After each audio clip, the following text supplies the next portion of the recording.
This channel does not promote any violent, harmful, or illegal activities. All content provided by this channel is meant for an educational purpose only.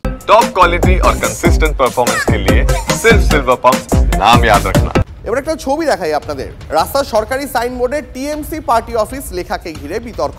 Ketugram ১ নম্বর ব্লকের পাণ্ডুগ্রাম পঞ্চায়েতের ঘটনা। পথশ্রী প্রকল্পের রাস্তা নির্মাণের পরেই বসানো হয় ওই সাইনবোর্ড, আর এই লেখাকে ঘিরেই জারি রাজনৈতিক তরজা। সাইনবোর্ডে শাসক দলের নাম এবং দলীয় অফিসার উল্লেখ থাকায় ক্ষোভে ফেটে পড়েন বিরোধীরা। সরকারি অর্থে রাজনৈতিক দলের প্রচার চালানোর অভিযোগ তুলছে বিরোধী বিজেপি। সরকারি সাইনবোর্ডে কি করে কোনো দলের নাম লেখা হতে পারে, এই প্রশ্ন তুলছে পদ্ম শিবির। স্থানীয় তৃণমূল নেতৃত্বের দাবি, এলাকাকে চিহ্নিত করতেই সাইনবোর্ডে টিএমসি পার্টি অফিস লেখা হয়েছে। বিষয়টি খতিয়ে দেখার আশ্বাস মহকুমা শাসকের।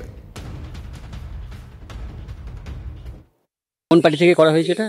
এটা এই সিপি পার্টি, এই তৃণমূল পার্টি থেকে করেছে। আপনারা তখন প্রতিবাদ করেননি? তা আমরা তো কি করবো বলে, আমরা তো মূর্খ মানুষ, অত জানবো কি করে বলবো। এখানে একটা দলের নাম এইভাবে দেওয়া যায় সরকারি বোর্ডে? তা তো দেওয়া তো নিয়ম নয়। নিয়ম তো এখানটা এই গ্রামের এই চণ্ডীর বাড়িটা দেওয়া নিয়ম ছিল, এই যে চণ্ডী থানদারের বাড়ি, কিন্তু পার্টি নেতারা দিয়েছে, এমএলএরা দিয়েছে হয়তো। ওখানে সরকারি পয়সা খরচে ওই রাস্তা তৈরি হয়েছে, আর ওখানে নামকরণ করা হয়েছে টিএমসি পার্টি অফিস পর্যন্ত।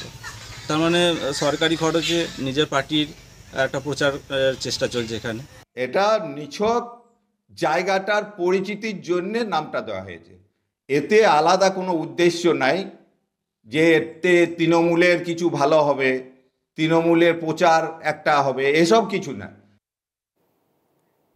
পরে খবরে আসি, মুর্শিদাবাদের রঘুনাথগঞ্জে মহিলার গলা কাটা দেহ উদ্ধার। চাষের জমি থেকে উদ্ধার মহিলার গলা কাটা দেহ, তবে কারা খুন করে মহিলাকে ফেলে রেখে গেছে তা তদন্ত শুরু করেছে পুলিশ। কৌশিক, আমাদের প্রতিনিধি এই মুহূর্তে রয়েছেন আমাদের সঙ্গে টেলিফোন লাইনে। এখনো পর্যন্ত এই রহস্যজনক মৃত্যু নিয়ে কি জানা যাচ্ছে কৌশিক? দেখো, এখনো পর্যন্ত কিন্তু এই মৃত্যুর রহস্য জানা যায়নি, তবে যে দেহ থেকে মুন্ডুটা কিন্তু আলাদা করে দেওয়া হয়েছিল। এর আগেও দেখো মুন্ডু কাটার মতো ঘটনা রাজ্যে ঘটেছে, কিন্তু যে মেয়েটি একটি চাষের ক্ষেতের মধ্যে কিন্তু এই মেয়েটিকে গলা কাটা অবস্থায় ফেলে চলে যায়। তবে কিভাবে মৃত্যু তা এখনো স্পষ্ট নয়। কি সম্পর্ক, টানাপোড়েন নাকি অন্য কোনো কিছু, সেটা এখনো স্পষ্ট নয়। মাঠের মধ্যে কিন্তু আজ সকালে স্থানীয়রা দেখতে পায় মুন্ডু কাটা দেহটি, এবং এরপর রঘুনাথগঞ্জ থানার পুলিশে খবর দিলে পুলিশ এসে সেই মৃতদেহটি উদ্ধার করে এবং দেহটি শনাক্ত করার চেষ্টা করা হচ্ছে। এখনো পর্যন্ত কিন্তু তার নাম পরিচয় কিছু জানতে পারেনি, তবে যেটা পুলিশের পক্ষ থেকে অনুমান করা হচ্ছে, বয়স হয়তো খুব বেশি হলে পুলিশের মধ্যে বয়স হবে, তবে যে সম্পর্কের টানাপোড়েনের জেরেই কিন্তু এরকম ঘটনা ঘটতে পারে বলে পুলিশ মনে করছে। বেশ কৌশিক, অনেক ধন্যবাদ। এই মুহূর্তে সেই ছবি দেখাচ্ছি আপনাদের। চাষের জমি থেকে মহিলার গলা কাটা দেহ উদ্ধার মুর্শিদাবাদে।